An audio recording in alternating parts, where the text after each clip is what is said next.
helping them to get a stable lifestyle, and we also connect them with faith and faith in God and His Son, Jesus Christ. That is their foundation. That's the foundation for life. Miss Mabel has advocated for prisoners for over 40 years before she created TAN, a program designed to connect former inmates with mentors to prepare them for society 6 months prior to their release and support them for at least 6 months after it. It's a physical, spiritual, and emotional ministry. In the physical, we help find jobs, housing, clothes, food, and other resources. In the spiritual, we're leading them to faith in God with His Son, Jesus. And emotionally, we teach them to trust God for their needs. Miss Mabel's commitment, however, does not only encourage people to help themselves, but also to help other people who find themselves in similar situations. Cedric Dean, who served 22 years and 11 months in federal prison, says Miss Mabel inspired him to create his own ministry, Cedric Dean Homes, which provides housing to former inmates. When I first got out of prison, I went to 10 different places, applied to get an apartment, and they all said, no, we don't allow convicted felons. So one of the things that I promised was that, I was going to get transitional houses and provide housing for returning citizens so that they don't have to go through what I had to go through. Cedric says having someone like Miss Mabel come and talk to them in prison is essential for many inmates to help them become a capable member of society. I always say Miss Mabel is the help lady. And when I say help, I'm talking about she helps you heal, she helps empower, she helps love, and she helps protect. It is Tuesday, February 13th, around 1 a.m. when 2 masked individuals enter a 7-Eleven store in the 5600 block of South Tryon Street. One of the suspects approaches the counter to make a purchase. He waits until the store is empty, safe for the employees, and slowly opens the door when another person storms in wearing dark clothing and a red-white striped mask. One of the suspects actually point a weapon at one of the employees and demand money and actually obtain money before leaving the business. While one of the individuals is leaning over the counter to empty both cash registers, the other demands cigarettes from the employee. Would you say that the woman behind the counter handled the situation correctly? The clerk in this case was very cooperative, and as a result, no one was seriously injured. After getting money and cigarettes, the 2 people take off. Elvis Kirkpatrick, a Charlotte resident who has been working in this neighborhood for 10 years, said someone had tried to rob him near this 7-Eleven. Well, I was out here one day and somebody got on my lawnmower and tried to steal my lawnmower out here. He has a message for people who bring crime to the area.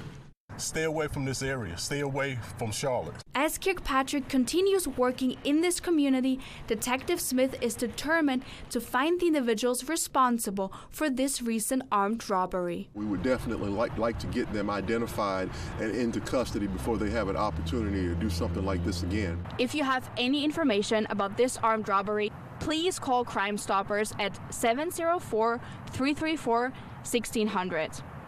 Reporting in Southwest Charlotte, Rebecca Shadden, WBTV, on your side. The communication nowadays has fallen flat. It's really a short time frame. So now what you used to be able to cultivate in maybe a few dates or conversation, now people actually just want to talk about it via text. Local relationship expert April Carter says with more and more people meeting on dating apps rather than in real life, it is important to find an app which aligns with your dating goals. It's definitely very important to do your research because there are men and women who are looking for lasting relationships on those dating apps as well. You just have to know which ones. Which dating apps are those? There are some great ones out there. There's one called RBL. That's an amazing dating app that you can use. There's also Match.com, some of those staple ones as well. She recommends considering the paid dating app options as well.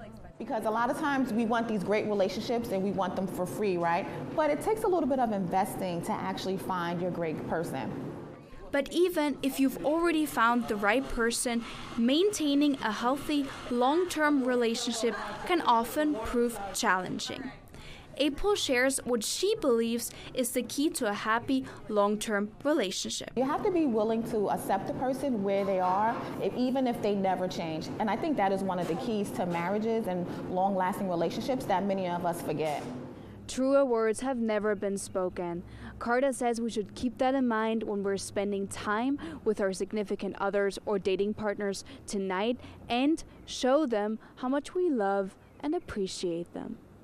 Reporting live in West Charlotte, Rebecca Schaden, WBTV, on your side. One of the things that we chose to do here at the Playhouse several years ago was to make performing arts more accessible to everyone in our community, no matter what they could afford to pay. So truly, when people walk through the doors tonight, they can give nothing or they can give whatever they're capable of. Matthews Playhouse Executive Director Sarah Baumgartner says all proceeds of the performances are shared with local nonprofits.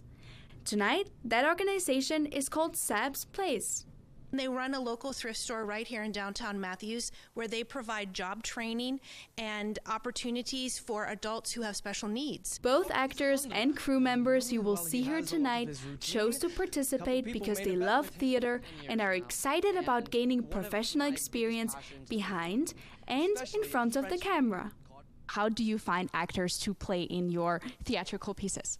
So every single actor on this stage is a volunteer. None of them are professionally paid by our organization.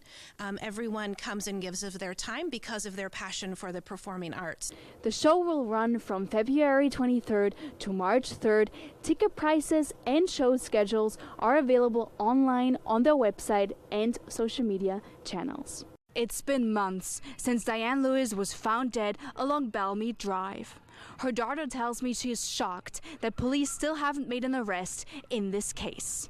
Deania Hester lost her mother, Diane Lewis, in August of last year. To not have any details and to not know, who, what, when, or where, or even why is, to me, is what's haunting us to this day. Hester says her sister had just given birth and her mother was on her way to the hospital.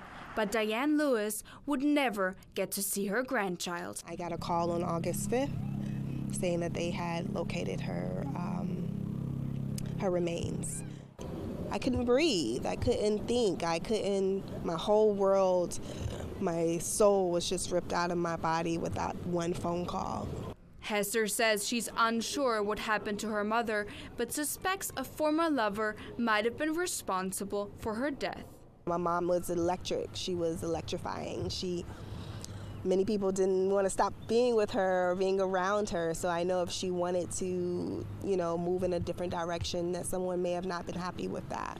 Even though both police and private detectives are working hard to figure out who killed Diane Lewis, so far no one has been charged for the homicide. Hester says she is ready to take matters into her own hands. I love you with all my heart. I'll never stop fighting for you. I'll never stop looking for who did this to you.